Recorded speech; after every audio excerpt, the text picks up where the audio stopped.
जय हिंद दोस्तों, welcome back to my YouTube channel MNV classes. Today we are discussed previous weekly test second. Let's start. जैसा कि आपको पता है कि हमने पिछली बार जो टेस्ट हुआ था हमारे कोचिंग में, उसका हम सोचे हैं कि उसका सलूशन भी करा दिया जाए, बच्चों का रिवीजन भी हो जाएगा। तो अगर आपको ये टेस्ट अच्छा लगेगा तो आप हमको कमेंट बॉक्स में बताइएगा। सेम इसी तरह हम अपने विद्यालय में 4 मॉक टेस्ट कराते हैं एक महीने में, हर एक संडे को, सैटरडे को, ठीक है। तो अगर टेस्ट अच्छा लगेगा तो आप बताइएगा, ऐसा टेस्ट ऑनलाइन भी कर दिया जाएगा, एक टेस्ट, ठीक है। चलिए शुरू करते हैं अपना सेशन, ठीक है। आइए पेन ले लेते हैं थोड़ा सा।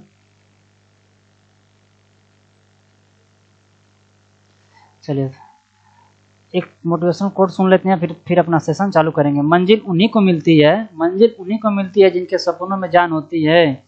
पंख से कुछ नहीं होता, हौसलों में उड़ान होती है। चलिए इस मोटिवेशन कोट के साथ हम लोग चालू करते हैं अपना सेशन चालू करते हैं। चलिए देखिए, पहले मैंने अपना जो भी क्वेश्चन मैंने लिया है इम्पोर्टेंट छाट के उसमें भी कराता हूँ, या भी मैं वही क्वेश्चन करा रहा हूँ। तो चलिए शुरू करते हैं। पहला क्वेश्चन जो उस दिन का था, उस पदार्थ का नाम बताइए जिसका उपयोग हम पेंट, रोड और सरफेसिंग में किया जाता है। आप किसी समय अगर दरवाज़ा आपने पेंट किया होगा तो देखें उसमें हम लोग मिट्टी का तेल मिलाते हैं। उसको क्यों मिलाते हैं? थोड़ा सा कलर पतला भी हो जाता है और उसकी लाइट क्या हो जाती है, बढ़ जाती है। आई मेरी बात समझ में? तो उसी चीज़ को क्या बोलते हैं, बिटुमिनस कहते हैं। याद रखिएगा, ये क्वेश्चन पूछा भी हुआ है पिछली बार का। तो क्या मिलाया जाता है? बिटुमिनस मिलाया जाता है। चलिए अगला क्वेश्चन पे डिस्कस कर लेते हैं। सिंथेटिक रंजक और विस्फोटक और फोटोग्राफिक सामग्री में प्रयुक्त काले मोटे तरल पदार्थ का नाम क्या है? तो उस पदार्थ को काला से बस याद है, जो भी काला चीज़ हो क्या होगा? कोल तार। इससे क्या याद रखेंगे? कोल तार। जैसे मैंने क्लास में चर्चा किया हुआ है, तो इसको याद रखिएगा। सिंथेटिक रंजक का है या विस्फोटक का है या फोटोग्राफिक सामग्री बोले तो क्या आंसर लगाएंगे आप? कोल तार लगाएंगे, ठीक है। चलिए अगला क्वेश्चन पे। अगला देखिए, दहन के लिए क्या स्थिति आवश्यक है? यानी दहन मतलब जलना, यानी आग किस स्थिति में लग सकती है, क्या क्या जरूरी आग होने के लिए? तो ऑप्शन देख लेते हैं। वायु की उपस्थिति, ईंधन की उपस्थिति, किसी पदार्थ का प्रज्वलन और आला डिश दिया हुआ है। तो आप ये बताइए, कोई भी चीज़ पहले तो आग वहीं लगती है जहाँ पे ऑक्सीजन होती है, यानी हवा होती है। बिना ऑक्सीजन के आप हवा नहीं लगा सकते हैं। जैसे मैं क्लास में एग्जांपल भी देके ग्लास वाला बता चुका हूँ। और एक जलने वाला ही नहीं रहेगा तो आग किस में लगेगी, ठीक है। तो और बात जाती है उसके टेम्परेचर की। पता चला कि हम उसको पानी में भिगोए हैं तो क्या तुरंत उसमें आग लगेगी? तो उसके टेम्परेचर पे भी क्या करता है, डिपेंड करता है। तो आपका पूरा आंसर क्या हो जाएगा? उपयुक्त सभी, ठीक है। तो अगला क्वेश्चन क्या है कि छोटी माता के लिए छोटी माता यानी चेचक के टीके की खोज किसने की? पिछली क्लास में सूक्ष्म जीव वाले में मैंने बता चुका हूँ कि किसने की थी। तो आपको अगर पता हो ठीक है ना, तो मैं बता ही दे रहा हूँ। एडवर्ड जेनर ने की थी। किसकी? चेचक या छोटी माता का है उसकी भी। तो वो भी कुछ देर कब किया था? तो 1796 ईस्वी में। ये किससे होने वाला रोग है? वायरस की वजह से। इतने साथ में याद रखिएगा, ठीक है मेरी बात को।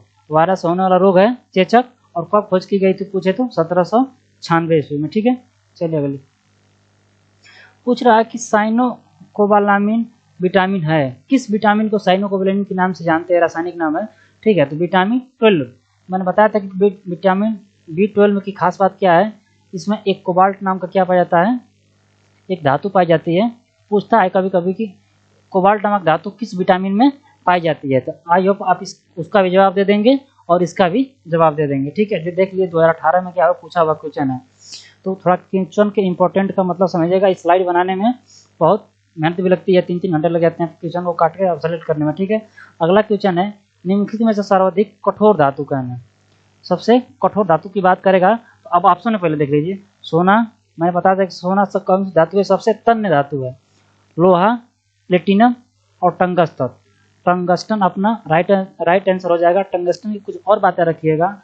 इसका गलनांक कितना होता है? लगभग में 3422 डिग्री सेल्सियस इसका गलनांक होता है। तो आप सोच सकते हैं कि कितना कठोर धातु है। ये भी क्वेश्चन 2014 में पूछा हुआ है, ठीक है। चलिए अगले क्वेश्चन में चलते हैं। अगला क्वेश्चन है अपना, गैल्वनीकृत करने के लिए धातु को किसकी परत से ढका जाता है? गैल्वनीकृत, इसको याद करिएगा, जब गैल्वनीकृत किसी को चीज़ किया जाता है ना, किसी भी धातु को, तो क्या किया जाता है उस पर कि एक जस्ता का क्या करते हैं, जस्ता का लेप लगा देते हैं उस पर, ठीक है, जिसकी उसकी एक उम्र भी बढ़ जाती है, अधिक दिन टिकाऊ भी रहता है। कोई पूछता है कि क्यों गैल्वनीकृत किया जाता है, उसकी आयु को बढ़ाने के लिए। आयु पर आप मेरी बात को समझ रहे हैं? देखिएगा, बस ऑप्शन में इस वाले चैप्टर में इतना डाउट होता है ना कि आप थोड़ा बातों को समझ समझ के याद करिए, किसी चीज़ से लिंक करके याद रखिए। राइट ऑप्शन क्या हो जाएगा? जस्ता। जैसे कि मैं टेस्ट हुआ था उसमें देखिए बहुत गलतियाँ, बस थोड़ी थोड़ी गलतियाँ हुई थी, माइनर। तो चलिए अगला क्वेश्चन देखते हैं कि मैग्नीशियम ऑक्सीजन के साथ अभिक्रिया करके क्या बनाता है? मैग्नीशियम ऑक्सीजन के साथ क्रिया करेगा, मैग्नीशियम है तो ऑक्सीजन के साथ क्रिया करेगा तो क्या बनाएगा? मैंने बताया था कैसा, इसमें कोई नेक्स्ट को आसानी से याद कर सकते हैं। मैग्नीशियम किससे मिला है? ऑक्सीजन से, तो क्या बन जाएगा? Magnesium oxide. अगर जिससे ऑक्सीजन मिलेगा समझना कि उसमें क्या आ जाएगा, लास्ट में ऑक्साइड आ जाएगा। ऐसे भी करके याद कर सकते हैं, मैंने क्लास में बताया हुआ अच्छे से। चलिए अगला क्वेश्चन डिस्कस कर लेते हैं। क्लोरीन का एक उदाहरण है। क्लोरीन कहने का मतलब कि धातु है कि अधातु है, इसका मैंने पहचानने का तरीका ये बताया था कि दोनों है। दोनों का मतलब कहने का मतलब कि अगर इसमें एक मिश्र धातु तो भी क्या लगाते हैं, ठीक है। क्लोरीन मैंने क्या बताया था, क्लोरीन क्या एक गैस है, तो क्या कहलाएगी वो? अधातु कहलाएगी, ठीक है। चलिए अगला क्वेश्चन क्या पूछ रहा है, ग्लास का एक उदाहरण है। ग्लास किसका उदाहरण है? तो कभी क्वेश्चन इससे पूरा स्पष्ट नहीं हो रहा था। अब यदि ऑप्शन को देखेंगे, ज्वलनशील पदार्थ है क्या?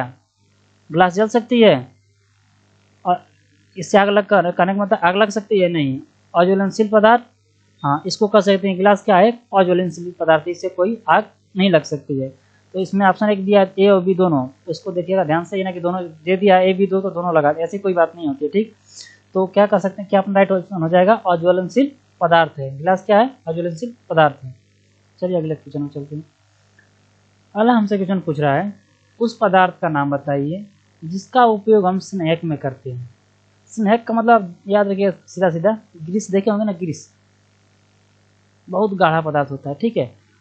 पूछता है कभी कभी कि स्नैकता किसकी सबसे अधिक होती है, तो ऑप्शन में जिस हिसाब से दिया रहेगा, और सामान्य से पूछ दे कि हम आपको जल दे दें और मध दे दें, मध समझ रहे हैं, मधुमक्खी से छत्ते से, इसकी इन दोनों में सहनता किसकी अधिक हो जाएगी? मध की। अब इन तीनों को ले लूँ मैं, लुब्रिकेंट को और इसमें और ग्रीस को, तो इसमें सबसे अधिक किसमें हो जाएगा? ग्रीस में। इन तीनों में अगर हम मिलाएं तो किसमें हो जाएगा? ग्रीस में। ग्रीस की तरह ही होता है लुब्रिकेंट ऑयल, याद रहेगा ना, किसकी सहनता सबसे अधिक होती है। चलिए आगे चलते हैं।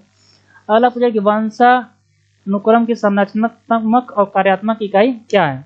इस समय मैं गुणसूत्र बता रहा था, उस समय मैंने बताया था गुणसूत्र। गुणसूत्र के अंदर क्या पाया जाएगा? डीएनए, और डीएनए के अंदर में मैंने बताया था क्या? जीन। क्या पाया जाता है? जीन। तो इसमें वही चीज पर है, वंशानुक्रम की मैंने बताया जो लक्षण माता पिता से बच्चों में आता है वो किसकी वजह से आता है? जीन की वजह से आता है। तो अब आपको बातें याद आ जा रही होंगी, एक दो बार बातों को रिवाइज कर लेंगे तो ये कुछ दिन तक याद रहेगा, ठीक है। बार बार रिवाइज करते रहिए। राइट ऑप्शन हो जाएगा जीन।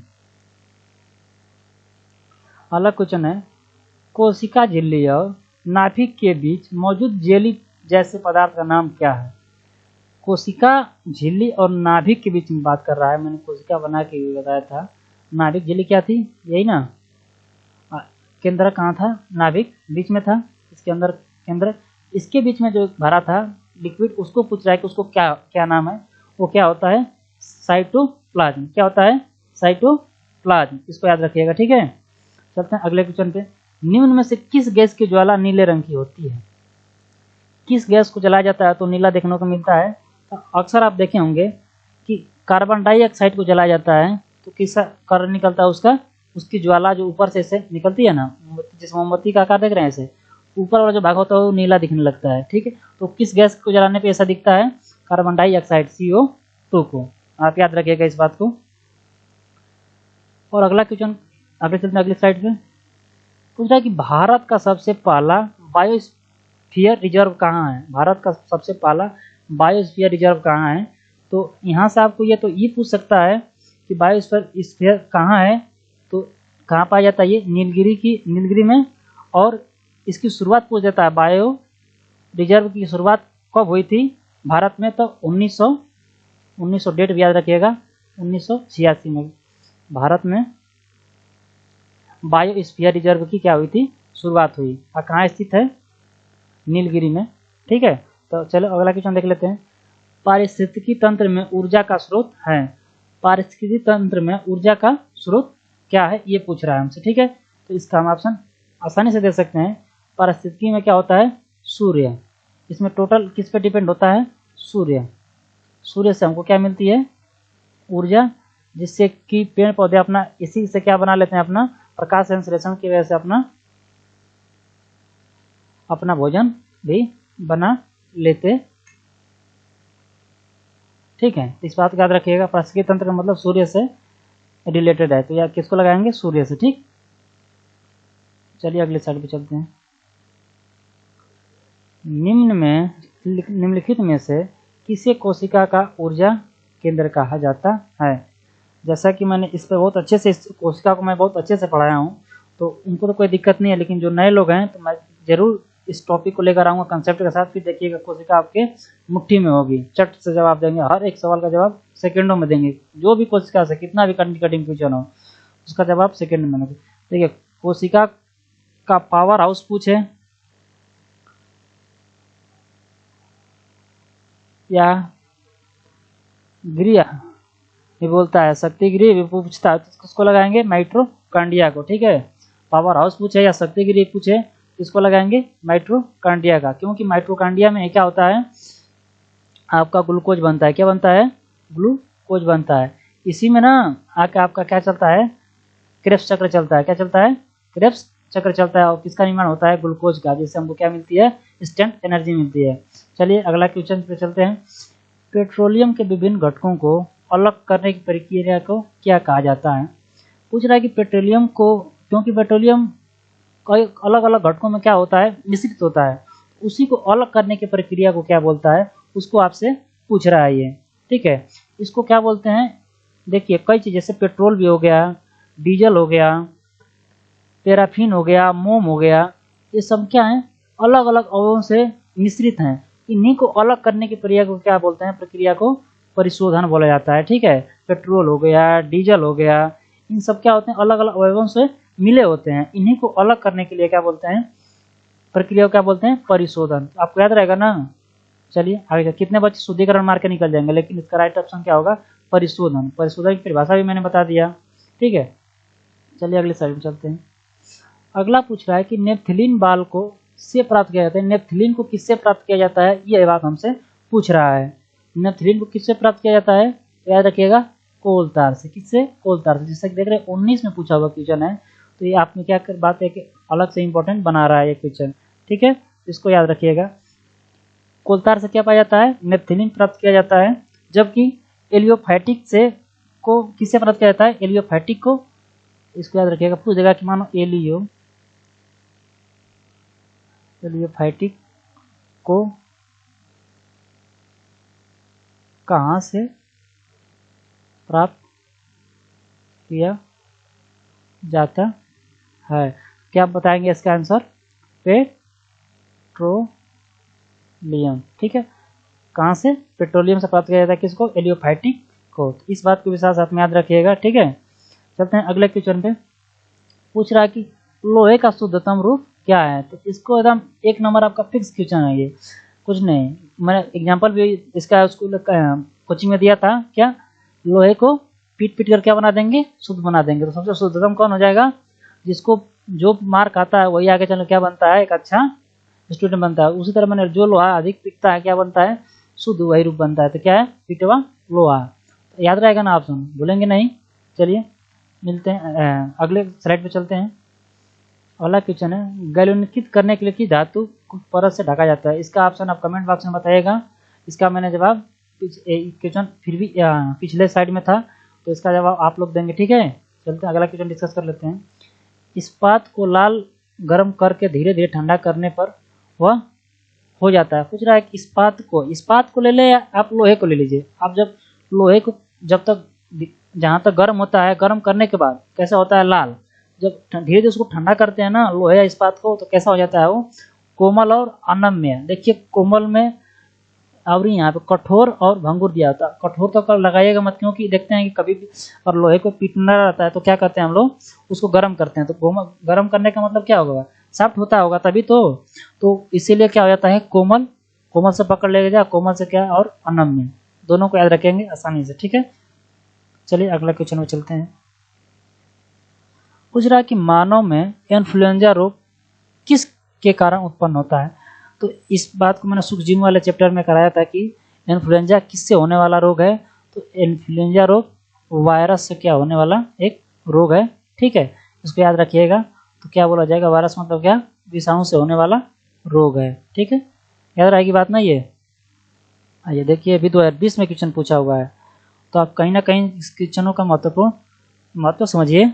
और चाहे आपको कंटेंट अच्छा लग रहा है और इसी तरह का टेस्ट चाहिए, चाह रहे हैं कि वीकली इस यूट्यूब पर भी करा दिया जाए, तो आप कमेंट बॉक्स में ज़रूर बताइएगा। मैं हर सैटरडे को आप यूट्यूब पे भी मैं टेस्ट करा दूंगा। ठीक है, बात कर लेते हैं। वसा विलय होती है, वसा किस में घुल जाती है। ऑप्शन में देखिए, जल में, मिट्टी के तेल में, नाइट्रिक अम्ल में। तो इस क्वेश्चन को के बारे में मैंने ऐसा चर्चा कर चुका हूँ कि बस 2 विटामिन को छोड़ दूँ, बी और सी को, तो ये दोनों किस में घुलने वाली विटामिन है, जल में। बाकी जो विटामिन है किस में घुल जाती हैं, वसा में। बाकी इसके अलावा जो भी विटामिन है वो क्या करते हैं, घुल जाते हैं, बस बी और सी को छोड़ के। इसका ट्रिक भी मैंने बताया था कि भैंस गई पानी में। ठीक है, भैंस गई पानी में, तो याद रखेंगे ना, बी से बी, स से सी, बी और सी किस में गई, पानी में। तो किस में घुल जाएगा, पानी में। इसके अलावा बाकी वसा में घुल जाती है। और यहाँ पे नहीं और कोई विटामिन का नाम नहीं दिया, तो किसको लगाएंगे, ईथर को लगाएंगे। Got it. देखिए अगला क्वेश्चन कर रहा है, कौन सी एक अधातु विद्युत चालक है। इसको मैंने बताया था कि इसको आप अपवाद के रूप में याद रखिएगा। ठीक है, क्योंकि अधातु में तो पता है कि करंट जाता ही नहीं है, उसमें इलेक्ट्रॉन जाते ही नहीं है। ठीक है, लेकिन एक ऐसा धातु है अपवाद में, इसको क्या रखिएगा, ग्रेफाइट में क्या होता है, इलेक्ट्रॉन का आना जाना होता रहता है, इसलिए इसमें जहाँ इलेक्ट्रॉन रहेगा वहाँ पे समझिए करंट जाएगा, तो ये सुचालक है, सुचालक होता है। यह विद्युत का क्या होता है, ग्रेफाइट क्या होता है, सुचालक होता है। इसको याद रखिएगा, अपवाद है। देख रहे हैं 21 में क्वेश्चन पूछा हुआ है, तो थोड़ा इन क्वेश्चनों पे ध्यान दे दीजिएगा, फिर अगली बार आए, रिपीट भी होता है। देखिए मैं क्वेश्चन को दिखाऊंगा अगली बार। पहला क्वेश्चन है कि धातुओं का वह गुण जिसके कारण उन्हें पीट कर पतली सीटों या चादरों में परिवर्तन किया जाता है उसको कहते हैं। इस क्वेश्चन को ध्यान समझिए। 2 क्वेश्चन पूछता है कि सबसे अधिक तन्यता किसमें होती है, तो उस समय क्या लगाएंगे आप, सोना। क्या लगाएंगे, सोना, क्योंकि मैंने बताया था कि लगभग 1 ग्राम में लगभग 2 किलोमीटर धागा खींच सकते हैं। आप समझ सकते हैं इसमें कितनी तन्यता होती है। लेकिन यहाँ पे क्या पूछ रहा है हमसे, आघातवर्धनीय, यानी आघात में कब लगेंगे, जब पीट के जब फैलाया जाएगा, पीट कर फैलाया जाएगा, तब क्या होगा, आघातवर्धनीयता लगाएंगे। ठीक है, अगर तन्यता देगा तो किसको लगाएंगे, सोना को लगाएंगे। इतनी बात आप याद रखिएगा। आइए अगला क्वेश्चन देखते हैं। पूछ रहा है कि भूपर्पटी में सबसे अधिक प्रचुरता पाए जाने वाली अधातु क्या है, यानी पृथ्वी पर पाए जाने वाली सबसे अधिक अधातु क्या है, उसको पूछ रहा है। तो मैंने इस ऑप्शन में देखिए, कार्बन, हाइड्रोजन, नाइट्रोजन और ऑक्सीजन। मैं पूछूं कि पृथ्वी पर ऑक्सीजन कितना पाया जाता है, लगभग 21%। ठीक है, तो अधिक अधातु इसमें कौन दिख रही है, ये, तो किसको लगा देंगे, ऑक्सीजन। क्या है, ऐसे भी जानते हैं कि ऑक्सीजन क्या एक अधातु है, तो सबसे अधिक कौन सी पाई जाएगी, ऑक्सीजन। इसको याद रखिएगा, ऑप्शन नंबर डी। ये भी देख रहे हैं कि 2021 में पूछा हुआ क्वेश्चन है। चलिए अगला देखते हैं। मोनोजाइट किसका अयस्क है, मोनोजाइट किसका अयस्क है। देखिए मोनोजाइट आपके अनुसार है, कई इस क्वेश्चन से 3 क्वेश्चन बनेंगे, आप याद रखिएगा। मोनोजाइट किसका अयस्क होता है, थोरियम का भी अयस्क होता है, और इसके साथ साथ आप किसका याद कर रखेंगे, 2 और होता है, उसको भी आप याद रखने की कोशिश करिएगा। लेंथेनम का पूछ देगा कि किसका लेंथेनम ऑक्साइड क्या होता है, उसको अभी क्या बताएंगे, मोनोजाइट। और कभी कभी सीरियम का ही पूछ देता है, किसका, सीरियम। सीरियम का ऐसा क्या होता है, मोनोजाइट।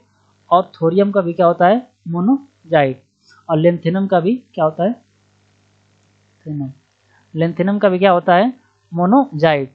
तो इसमें देखिए क्या लेंथेनम दिया है, सीरिया दिया है, थोरियम दिया है, तो हम देख रहे हैं कि इसमें थोरियम दिया हुआ है। ठीक है, मोनोजाइट किसका है, थोरियम का भी, सीरियम का भी और लेंथेनम का भी।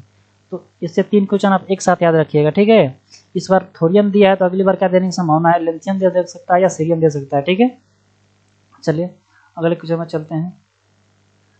अगला क्वेश्चन है, निम्नलिखित में से कौन सी धातु अधिक तन्य है। जैसा कि मैंने पीछे बताया हुआ है कि सबसे अधिक तन्य धातु कौन सी होती है, सोना। इस पर मैंने चर्चा कर चुका है। तो अब तन्य और आघातवाद तन्यता में मतलब समझ चुके हैं। ठीक है, अगला क्वेश्चन है कि इस्पात को लाल गर्म कर धीरे धीरे ठंडा करने पर वह हो जाता है।